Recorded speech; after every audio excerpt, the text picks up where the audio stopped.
My family's golden child punched my pregnant wife. I cut them all off. Now they finally understand what they lost.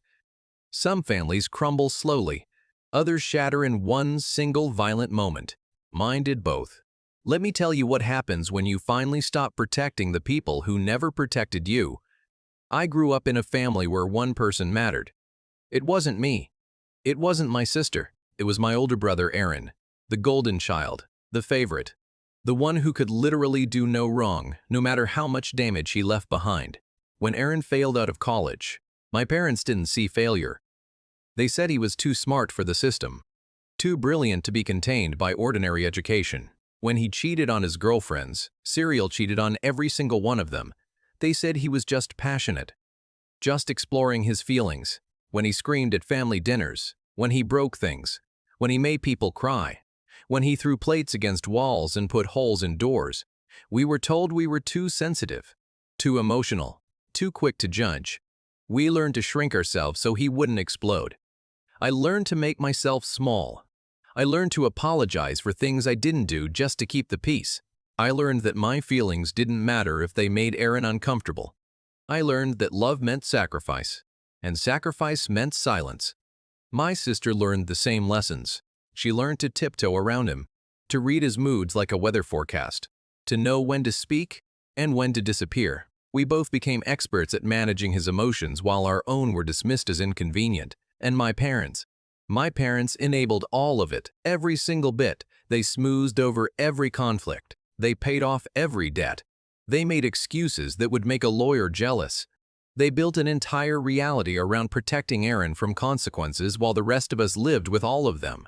I thought maybe if I just kept my head down, if I just survived long enough, I could build my own life away from all of it. And I did. I moved out. I got a job. I started therapy to unpack years of walking on eggshells. And then I met Lina. Lina is quiet, kind, the type of person who softens rooms just by walking into them. She has this gentle way of speaking that makes you feel heard. She listens before she talks. She thinks before she reacts. She's everything my family never was. Stable, calm, safe. I fell in love with her so fast it scared me. I'd spent so long believing that love meant chaos and volatility that I didn't know what to do with something that felt this easy. This right. She didn't yell. She didn't manipulate. She just loved me. Consistently. Patiently. Even when I was still learning how to be loved properly. We dated for 2 years before I introduced her to my family. I was terrified. I coached her beforehand, warned her about Aaron, warned her about how my parents would prioritize keeping him happy over everything else. She squeezed my hand and said she understood. She said she'd follow my lead. My family liked her, not because they respected her, not because they saw how good she was for me, but because she didn't challenge them. She smiled politely. She laughed at my dad's jokes. She helped my mom in the kitchen. She was non-threatening, compliant, exactly what they wanted from anyone who entered their orbit. For a while it worked. We'd visit for holidays, keep things surface level. Lena would hold my hand under the table when Aaron started getting agitated. We'd leave early with some polite excuse. We were managing, surviving, and then Lena got pregnant. We were overjoyed, terrified but overjoyed. This was our chance to build something different, something better. A family where love didn't come with conditions, where a child wouldn't have to manage adult emotions just to feel safe. I told my family at Sunday dinner. My mom cried happy tears. My dad shook my hand. My sister hugged Lena. Even Aaron seemed genuinely happy for us.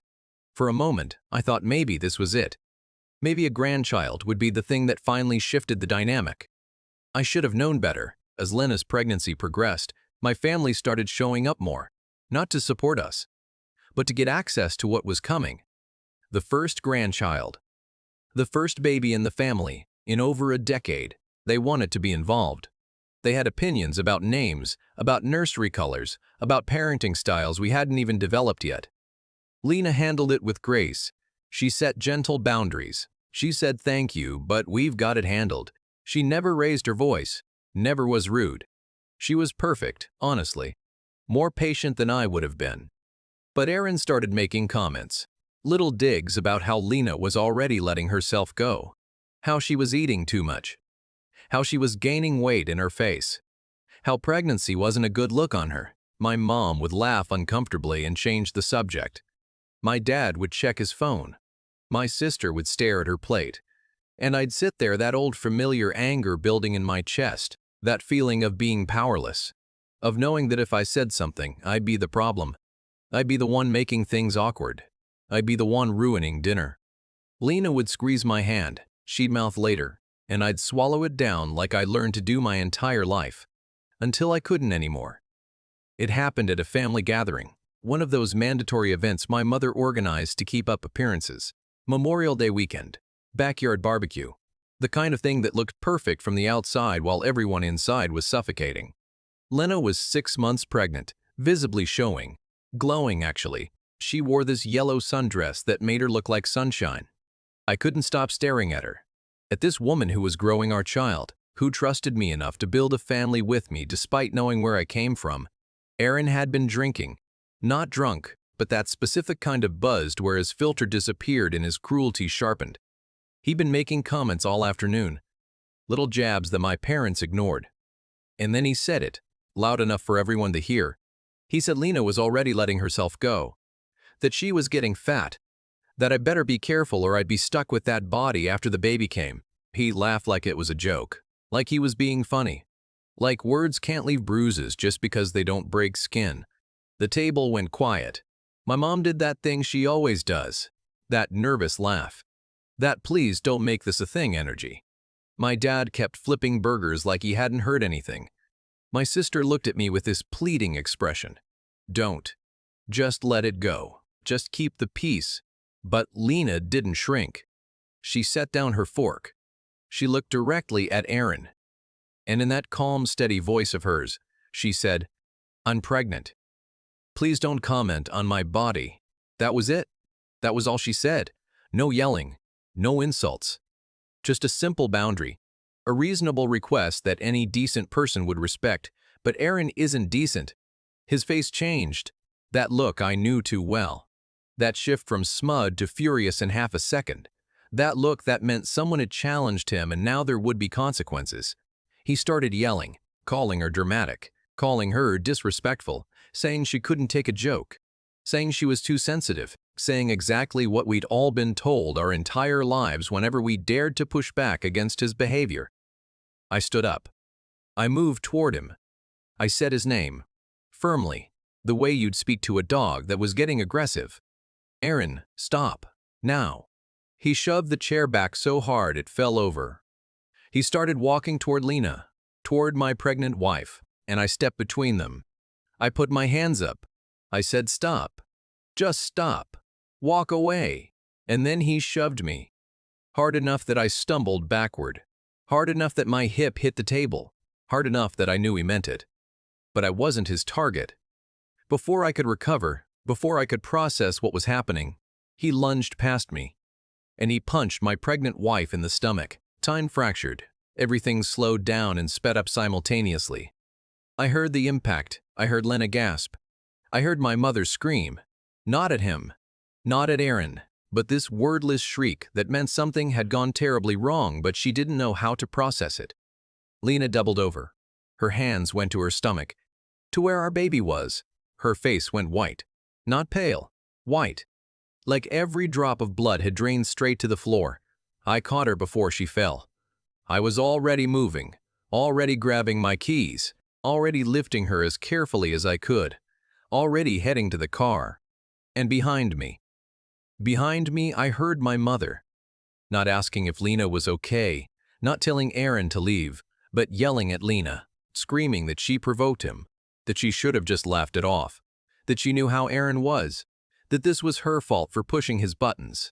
My father stood there, silent, just standing there like a statue while his son had just assaulted a pregnant woman, his daughter-in-law, the mother of his grandchild. And he said nothing, did nothing, just stood there with that blank expression he always got when Aaron did something indefensible.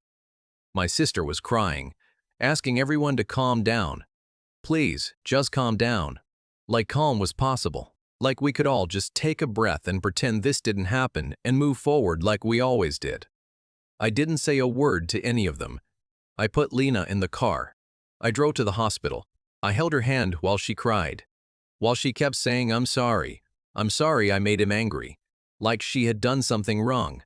Like setting a boundary was a crime punishable by violence. I told her this wasn't her fault. I told her none of this was her fault. I told her I should have protected her better.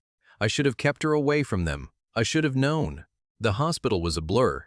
Nurses, doctors, ultrasounds, monitoring, hours of waiting, hours of not knowing if our baby was okay, if the impact had caused damage, if we were about to lose everything we've been building. By some miracle, the baby was okay. The doctor said Lena's body had absorbed most of the impact, that the baby was positioned in a way that protected her, that we were lucky. So lucky. But luck doesn't erase trauma. It doesn't undo what happened. It doesn't make you forget the sound of fist hitting flesh. It doesn't make you forget your mother screaming at your wife instead of your brother. We went home that night in silence. Lena sat in the passenger seat with both hands on her stomach. Protective. Terrified. I drove 5 under the speed limit the entire way. Like being careful now could make up for not being careful enough before. When we got home, my phone was exploding. Texts from my mom, from my dad, from my sister. Not one of them asking how Lena was, not one of them asking about the baby. Just messages about how I overreacted, how I embarrassed Aaron, how I needed to come back and apologize and work this out like adults. I blocked all of them right there. Something had broken in me permanently that night. Something fundamental had shifted. I realized I'd spent my entire life protecting people who had never once protected me. I'd sacrificed my peace for theirs. I'd silenced myself so they could be comfortable, and they'd just watched my brother punch my pregnant wife and blamed her for it. I was done.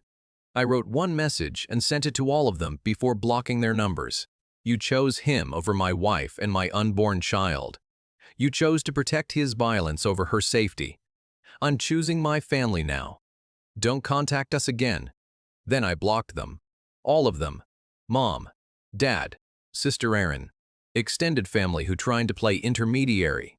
Anyone who thought there was a conversation to be had. Anyone who thought this was something that could be fixed with time and apologies and rug sweeping. That was 3 years ago. 3 years of silence. 3 years of peace. 3 years of building the life we actually wanted instead of managing the chaos we inherited. Lena laughs more now. Real laughs, not polite ones. She doesn't flinch when I raise my voice during football games. She doesn't check my mood when she has opinions. She's relaxed in a way I didn't even realize she wasn't before. Our daughter is 2 now. She's growing up without fear in her home. She's never seen an adult punch another adult. She's never had to tiptoe around someone's anger. She's never had to apologize for things she didn't do.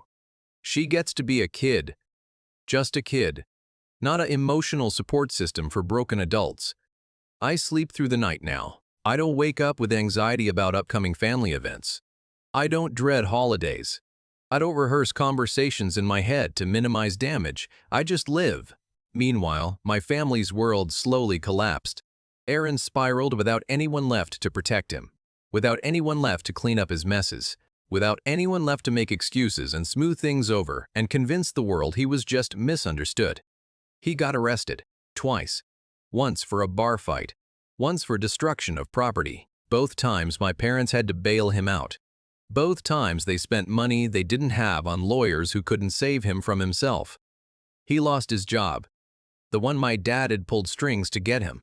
He got fired for showing up drunk, for yelling at his boss, for the same behavior that had always been tolerated at home but didn't fly in the real world. His girlfriend left him, packed her stuff while he was at work and disappeared. Smart woman. I hope she's doing well wherever she is. He moved back in with my parents, into his childhood bedroom with the same posters on the walls, and he turned their house into a war zone. All that rage that used to be dispersed across the whole family was now concentrated on just them.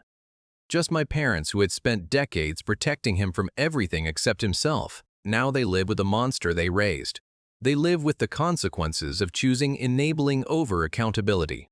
They live with someone who learned that violence has no repercussions, that anger is an acceptable response to boundaries, that other people exist to manage your emotions.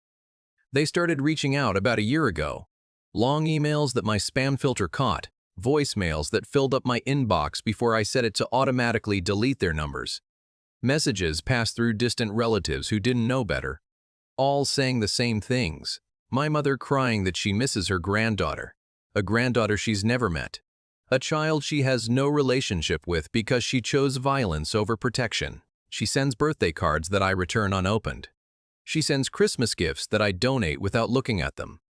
My father saying he regrets how things were handled. Not regrets what happened, not regrets choosing Aaron, just regrets how things were handled. Like it was a miscommunication. Like better phrasing would have made assaulting a pregnant woman acceptable. My sister begging me to forgive them, to give them another chance, to let them meet their granddaughter. She says they're different now. She says Aaron is better. She says they've learned. But she still lives 3 states away. She still only visits twice a year. She still keeps her distance while asking me to close mine. They don't ask about Lena, not really, not in any way that matters. They don't ask how she healed. They don't ask if she still has nightmares. They don't ask if she flinches when people move too quickly. They don't ask what it was like to spend the rest of her pregnancy terrified that any stress might hurt the baby. They don't ask because they don't actually care. They care about access. They care about absolution. They care about pretending it never happened. The messages kept coming for months, getting more desperate, more manipulative. My mother saying she's getting older, that she might not have much time left. My father saying family is supposed to forgive. My sister saying I'm being cruel, that I'm punishing them too harshly, that everyone makes mistakes, but assault isn't a mistake. Enabling assault isn't a mistake. Blaming the victim isn't a mistake. These are choices, deliberate choices that reveal character, and I finally understood that their character was never going to change. So I finally replied. One message. Last month, after another round of voicemails that made Lena cry because they still, even now, couldn't acknowledge what they'd done to her, I wrote, "You taught me that family means enduring abuse for the sake of peace. You taught me that love means sacrificing safety for comfort. You taught me that some people matter more than others. I learned those lessons well, too well, and then I taught my daughter something different. I taught her that family means never tolerating abuse at all. I taught her that love means protection, not pacification. I taught her that her safety matters more than someone else's comfort. And I will never expose her to people who taught me the opposite. I hope Aaron gets the help he needs. I genuinely do. I hope he finds therapy and accountability and a way to stop hurting people. I hope you find peace with the choices you made. I hope you learn to live with the fact that protection and enabling are not the same thing. But you will never be part of my child's life. You will never have access to my wife. You will never sit at my table or sleep under my roof or pretend that we're family in any way that matters. That is the consequence of what you chose. Not what I chose, what you chose, when you chose him over everyone else. When you chose his comfort over our safety. I don't need your apology. I don't need your regret. I don't need your promises that things are different. I need you to understand that some doors, once closed, don't reopen. Some bridges, once burned, don't get rebuilt. Some relationships, once broken, don't get healed. This is one of them. Don't contact us again. I sent it and blocked them on every remaining platform they'd managed to find. They never replied. Maybe they couldn't. Maybe they finally understood that there was nothing left to say. And that's the part that hurts them the most. Not that I'm angry. They could work with angry. Angry is an emotion. Emotions can be managed and manipulated and smoothed over. They're experts at that. They've been doing it for decades. Not that I'm yelling. Yelling gives them something to point at, something to say. See, he's overreacting. He's being unreasonable. He's the problem. Not that I'm trying to hurt them. Hurt would mean I still care enough to want them to feel pain. It would mean there's still an emotional connection that could be leveraged or repaired. But that I'm gone. Completely. Permanently. Indifferently gone. That I moved on and built a life they're not part of. That I'm happy without them. That I don't need them or miss them or want them. That their absence improved my life instead of diminishing it. They lost birthdays. 3rd birthday parties with homemade cake and too many balloons. 4th birthday parties with themes and games and children laughing. All the birthdays to come. Every candle. Every wish. Every year of growing up they'll never witness. They lost Christmas mornings. The magic of watching a child discover presents under a tree. The joy of Santa's first visit. The traditions we're building that don't include them. The stockings with names they'll never see. The cookies left out for reindeer. All of it.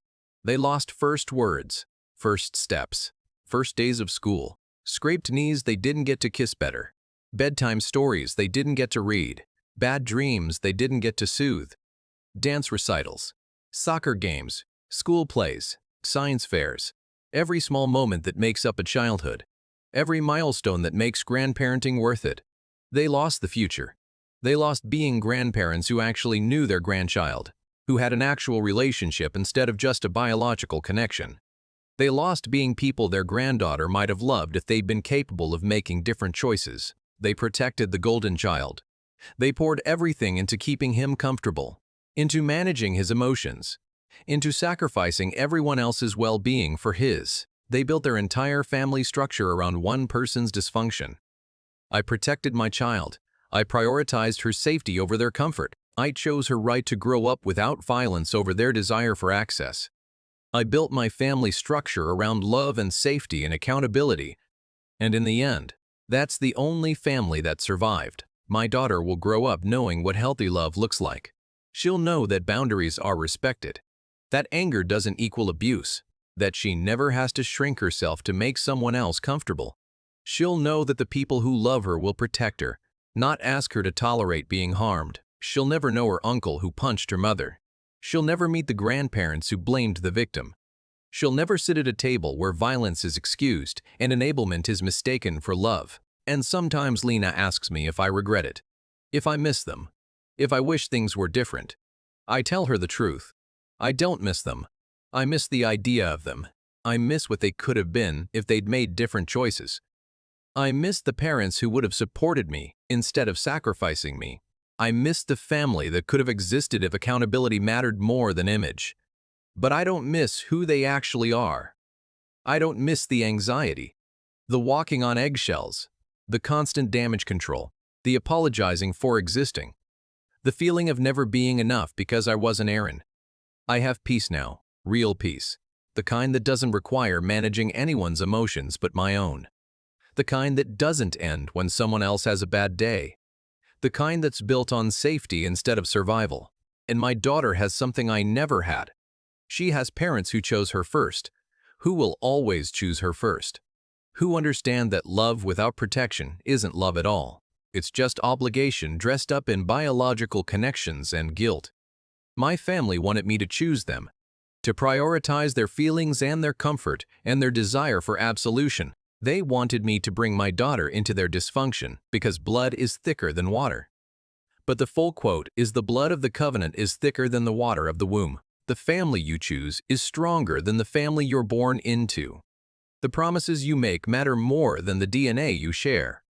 I chose my covenant. I chose my wife who survived their violence.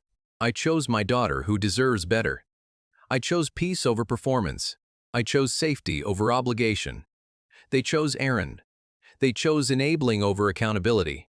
They chose comfort over consequence. They chose to protect the person causing harm over the people being harmed. We all made our choices. We all live with them now. The difference is I can sleep at night. I can look at my daughter without guilt or regret. I can hold my wife without apologizing for the family I brought her into. I can exist without constantly calculating who might explode and how to prevent it. They chose wrong. They lost everything that mattered for someone who was never going to be fixed by their protection. They spent decades investing in the wrong child, and now they're learning what bankruptcy feels like. I chose right. I gained everything that matters. A wife who feels safe, a daughter who feels loved, a home that feels peaceful, a life that feels like mine instead of something I'm constantly defending. 3 years later, I don't wonder if I made the right choice. I know I did. Every single day confirms it. Every moment of peace. Every genuine laugh. Every night I don't have nightmares about family events. Every morning I wake up without dread. This is what it feels like to choose yourself, to choose the family you built over the family you survived. To understand that some people will call you cruel for having boundaries, and that's okay. Their opinion doesn't get a vote. Their guilt doesn't get access. Their regret doesn't erase their choices. My family thought they could wait me out, that eventually I'd cave. That time would soften me, that I'd miss them enough to come crawling back, that the desire for family would override the need for safety. They were wrong. Time didn't soften me. It clarified me. It showed me exactly how much better life could be without them in it. It proved that family isn't determined by blood but by behavior. And their behavior disqualified them permanently. So now they sit in their regret. In the house where Aaron still lives, where he still rages, where they still enable, where they finally understand too late that protection and enablement created this, that their choices had consequences, that those consequences are permanent. And somewhere across town, my daughter plays in a backyard where violence has never existed, where anger doesn't mean danger, where family means safety, where she's learning that love is supposed to feel good, not scary. That's the real ending of this story. Not revenge, not justice, not them finally understanding, just peace, just a little girl who will never have to learn the lessons I learned, who will never have to shrink herself, who will never have to wonder if she matters less than someone else's comfort. They lost a granddaughter they never deserved. I gained a daughter who will never doubt she's protected. Those aren't equal losses. One of us chose correctly, and it wasn't them. And because life has a dark sense of irony, the consequences didn't stop at regret. About 6 months after my last message, Aaron finally crossed a line that even my parents couldn't scrub clean. He didn't just shove someone in a bar this time. He didn't just break property. He put a man in the hospital. A stranger. Someone without decades of conditioning to excuse him. Someone whose family pressed charges and didn't care about my parents' explanations, tears, or excuses. There was no lawyer miracle this time. No sympathetic judge. No, he's under a lot of stress. The pattern was documented. The history was there. The violence was undeniable. Aaron went to prison. Not jail. Prison. My parents tried to spin it as temporary, as a misunderstanding, as something he'd bounce back from. But prison doesn't work like their house did. You can't scream your way out. You can't punch your way to control. You can't be the golden child when everyone around you has their own rage and no interest in managing yours. He learned very quickly what happens when you treat everyone like they exist to absorb your anger. And my parents, they didn't visit as much as they promised they would. At first, yes, weekly calls, monthly drives, tears and vows of loyalty. But time wears people down, especially when there's nothing left to gain. The money ran out. Lawyers aren't cheap, neither are commissary accounts. Neither is maintaining a house when retirement savings evaporate trying to save the son who was never savable. My mother stopped sleeping. The anxiety she'd spent decades outsourcing to everyone else had nowhere to go now. No buffer, no scapegoat. No one left to blame but the silence in her house and the son who called collect just to yell at her for not sending enough money. My father aged 10 years in 2. He stopped hosting barbecues, stopped calling relatives, stopped pretending everything was fine. The man who'd mastered doing nothing in moments that mattered finally had to live with the weight of all that nothing. They started fighting, constantly. Screaming matches that shook the walls, accusations, blame. My mother blamed my father for never stepping in. My father blamed my mother for coddling Aaron. Both of them blamed each other for me being gone, for the empty holidays, for the quiet house, for the granddaughter-shaped absence that sat at their table like a ghost. And my sister? She stopped calling them too. She finally realized that distance was the only reason she could pretend they'd changed. That asking me to forgive them was easier than confronting the truth herself. When Aaron went to prison and my parents still talked about him like a victim, something in her snapped. She went low contact, then no contact. So now it's just them, 2 people who built their entire identity around one son, sitting alone in the wreckage of that choice. No children visiting, no grandchildren calling, no holidays worth decorating for, no future to look forward to that doesn't involve prison visiting hours and dwindling savings. They don't post family photos anymore. There aren't any new ones to post. The house is quieter than they ever wanted it to be. Not peaceful quiet. The kind that hums. The kind that forces you to hear your own thoughts. The kind that doesn't let you hide. Aaron will get out someday. Angrier. Harder. More damaged. He will come back to them because there will be nowhere else to go, and they will let him in because they've never learned how not to. That will be the rest of their lives. No redemption arc, no reconciliation montage, no late-in-life clarity that fixes everything, just the long, slow reality of living with the consequences they spent decades avoiding. And me? I don't hear about any of this directly. I hear it secondhand, through people who don't realize how little it affects me, who expect sadness, or guilt, or conflict. But there isn't any. When I tuck my daughter into bed at night, when she asks me to read the same book for the 5th time, when she laughs so hard she snorts and collapses into my arms, none of that darkness touches us. Their ending doesn't haunt me. It confirms something. You don't escape accountability by delaying it. You just make it worse when it finally arrives. They built their lives around protecting one person from consequences. And in the end, consequences were the only thing they had left. That's the terrible ending. Not fire, not revenge, not dramatic confrontations or last words. Just emptiness. Just a family that chose violence, silence, and enabling, and got exactly what those things create. Meanwhile, my daughter grows up in light, and that's the only ending that matters.